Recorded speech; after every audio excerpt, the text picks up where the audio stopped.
بسم اللہ الرحمن الرحیم۔ ناظرین، پروگرام کرنٹ افیئر کے ساتھ آپ کا میزبان سید آصف علی حمدانی حاضر خدمت ہے۔ ناظرین،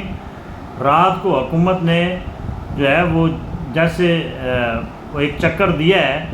اس کا آج ری ایکشن بڑا سخت آ رہا ہے۔ عمران خان کو سپریم کورٹ کے آرڈر کے مطابق جو ہے وہ شفا انٹرنیشنل ہاسپٹل اسلام آباد لانا تھا، اور رات گئے تک 2 قافلے بنائے گئے۔ ایک قافلہ نکالا گیا پہلے اور ایک قافلہ نکالا گیا بعد میں۔ ایمبولنسوں کی سیم جو ہے وہ ایمبولنس کی جو ہے وہ شیپ تھی اور سسٹم تھا سارا۔ ایک قافلہ جو نکلا اس میں جو عمران خان کا جو معالج ہے ڈاکٹر فیصل سلطان، وہ اس قافلے میں موجود تھا، اور دوسرے میں عمران خان کی بہن ڈاکٹر عظمیٰ موجود تھیں۔ دونوں قافلے تھوڑے تھوڑے وقفے کے بعد نکالے گئے وہاں اڈیالہ جیل سے، گیٹ نمبر 5 سے، اور یہاں سے جب وہ فیض آباد کے قریب پہنچے تو تمام ہر طرف سے جو ہے وہ روٹ لگا دیا گیا تھا، سیل تھا سارا سسٹم۔ تو عمران خان کا قافلہ جو ہے وہ سیدھا پمس جو ہے وہاں پہنچا دیا گیا، اور جو ڈاکٹر فیصل سلطان والا قافلہ تھا اس کو جو ہے وہ شفا انٹرنیشنل ہاسپٹل جو ہے وہ پہنچا دیا گیا۔ اور وہاں پہ بڑی تعداد میں جو ہے وہ ایک تو صحاف جو تھے میڈیا کے لوگ وہ کیمرے لگائے انتظار کر رہے تھے کہ، بلکہ یہاں تک فیک نیوز کا ایک طوفان تھا، اور کسی کو کچھ سمجھ نہیں آ رہی تھی، اور کسی کے پاس کوئی کنفرم خبر نہیں تھی کہ عمران خان شفا ہاسپٹل میں ہے یا پمز میں ہے۔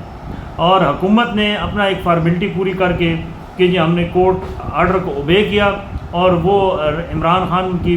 بہن عظمیٰ کے مطابق بلڈ پریشر چیک ہوا اور آنکھ کا معائنہ کیا گیا اور بلڈ کے کچھ ٹیسٹ دیے گئے، اور اس کے بعد عمران خان کو دوبارہ اڈیالہ جیل بھیج دیا گیا۔ آج خوب صبح سے جو پریس کانفرنسوں کا سلسلہ جاری و ساری ہے۔ پی ٹی آئی کے جتنے قائدین ہیں، بیرسٹر گوہر، انہوں نے صبح جو ہے وہ ڈاکٹر اپنا کیا نام ہے فیصل سلطان اور باقی وزیر اعلیٰ کے پی کے، ان کے ہمراہ ایک پریس کانفرنس دھواں دھار قسم کی ہے، جس میں گورنمنٹ کو پراپرلی یہ کہا گیا ہے کہ اب ہماری جو ہے وہ دمادم مست قلندر ہوگی، اور ہم کسی صورت بھی اب یہ والا معاملات یعنی کہ جو سپریم کورٹ کے آرڈر ہیں اس کو بھی ردی کی ٹوکری میں ڈال دیا گیا ہے، اور جو ہم پولیٹیکل فضا کو تھوڑا بہتر کرنے کے لیے کوشاں تھے، اب وہ سارا کچھ ملیے میٹ ہو چکا ہے۔ اور عمران خان نے ہدایت بھی کی ہے کہ 27 ستمبر کے بجائے اس سے پہلے نکلیں، اور انہوں نے یہ واضح پیغام اپنی بہن کے ذریعے جو ہے وہ سہیل آفریدی کو دیا ہے کہ آپ اس سے پہلے جو ہے وہ تیاری کر کے نکلیں، یہ مجھے مارنا چاہ رہے ہیں اور یہ مجھے ٹارچر کر رہے ہیں پچھلے کئی ماہ سے، اور مجھے یہ کسی وقت بھی مار دیں گے۔ اس کے بعد جو ہے آج ایک قومی اسمبلی کے اندر بھی طوفان برپا رہا۔ محمود خان اچکزئی اور جو بیرسٹر گوہر اور باقیوں نے وہاں پہ ڈائز پہ کھڑے ہو کے حکومت کو للکارا، اور باقاعدہ طور پہ کہا کہ جب ریٹ ہی ختم ہو گئی ہے حکومت کی، جب عدلیہ کی ریٹ ختم ہو گئی ہے، تو ان ربڑ اسٹیمپ اسمبلیوں کے اندر بیٹھنے کا کوئی فائدہ نہیں ہے۔ اور انہوں نے واضح طور پہ کہا ہے کہ عوامی مینڈیٹ لے کر ہم آئے ہیں، اگر ہماری اس طریقے سے توہین ہوتی رہی اور اعلیٰ عدلیہ کی توہین ہوتی رہی تو پھر ہم جو ہے وہ ان اسمبلیوں میں بیٹھنے کا کوئی فائدہ نہیں ہے۔ انہوں نے یہ کہہ دیا ہے کہ ہم اگلے چند جو ہے وہ دنوں کے اندر یہ طے کرنے والے ہیں کہ اسمبلیوں میں بیٹھنا ہے یا نہیں بیٹھنا ہے۔ استعفے بھی آ سکتے ہیں، اور اس کے بعد ملک کی جو ہے وہ تحریک بھی چلے گی۔ مولانا فضل الرحمان سمیت باقی پولیٹیکل جتنی اپوزیشن جماعتیں ہیں، سب سے جو ہے وہ آج سے رابطے شروع کر دیے گئے ہیں، اور ایک اپوزیشن کا ایک گرینڈ الائنس بنایا جا رہا ہے جو اس حکومت اور اس سسٹم کے خلاف جو ہے وہ سڑکوں پہ نکلیں گے، اور حکومت کو ایک ٹف ٹائم دینے کے لیے تیاریاں کی جا رہی ہیں۔ دوسری جانب حکومت کا موقف ہے کہ ہم نے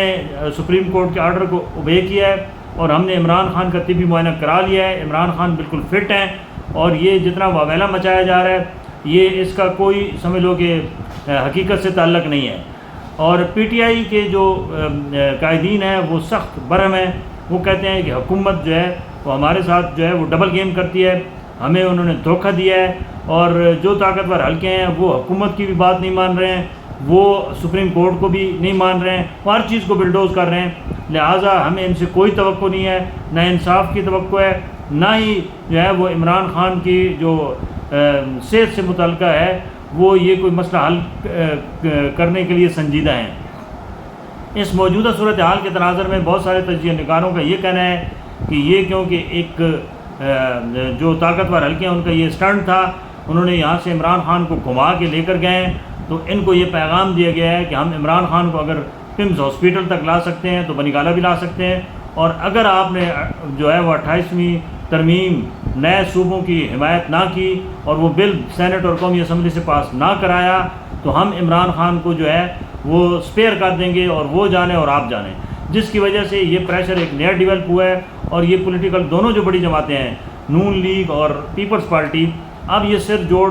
کے بیٹھ گئے ہیں، اور یہ بھی کوئی سمجھ لو کہ اب حرکت نہیں کر سکیں گے۔ ان کو پتہ چل گیا ہے کہ خان کو اگر پمز لایا جا سکتا ہے تو خان کو دوبارہ اقتدار میں بھی لایا جا سکتا ہے، کیونکہ خان کے ساتھ بھی بیک ڈور جو ہے وہ رابطے جاری و ساری ہیں، اور عمران خان نئے صوبوں کی حمایت کر رہے ہیں، کیونکہ عمران خان کا جب وہ حکومت میں تھا تو ان کا یہی تھا کہ صوبے زیادہ سے زیادہ بنائے جائیں اور جو ہے وہ وسائل جو ہے وہ مقامی سطح پہ جو ہے وہ ان کا استعمال ہو اور پبلک کو جو ہے وہ ریلیف عملی طور پہ مل سکے۔ لہٰذا پیپلز پارٹی اور نون لیگ تاحال وہ بضد ہیں کہ صوبے بننے کے ساتھ ان کا جو فیملی سیاسی ایک سٹرکچر 30-40 سال سے موجود ہے وہ زمین بوس ہو جائے گا، اور وہ اس کی مخالفت اس لیے کر رہے ہیں۔ اب جو ہے وہ دلچسپ صورتحال پیدا ہو چکی ہے، ایک طرف اپوزیشن سڑکوں پہ نکلنے لگی ہے، دوسری جانب جو ہے وہ حکومت جو ہے وہ اس بل کی مخالفت کسی صورت بھی افورڈ نہیں کر سکتی، اگر وہ کرے گی تو سارا نظام جو ہے وہ وائنڈ اپ ہو جائے گا۔ اگر وہ صوبے بنتے ہیں تو پھر بھی یہ اتحادی جو دو جماعتیں ہیں ان کا بچنا بہت مشکل ہے، کیونکہ اس کے بعد صدارتی نظام آئے گا اور صوبائی خود مختاری ہوگی، اور ان دو جماعتوں کا جو میچ فکس ہوتا ہے، اور پھر اس کے بعد ان کی جو خاندان کے بچوں سے لے کر بڑوں تک تمام جو ہیں وہ کوئی وزیر ہیں، کوئی وزیر اعلیٰ ہیں، کوئی مشیر ہیں، کوئی صدر اپنا کیا نام ہے کیا ہیں، تو ان کا تمام کا جتنا بھی یہ ایک نیٹ ورک بنا ہوا ہے یہ بالکل سمجھ لو کہ ختم ہو جائے گا، اور یہ موروثی سیاست کا خاتمہ ہو جائے گا۔ تو لہٰذا دیکھیں آنے والے دنوں میں مزید جو ہے وہ آپ کو ایسے ایسے کام دیکھنے کو ملیں گے جن کا آپ نے کبھی تصور بھی نہیں کیا ہوگا۔ بہت شکریہ۔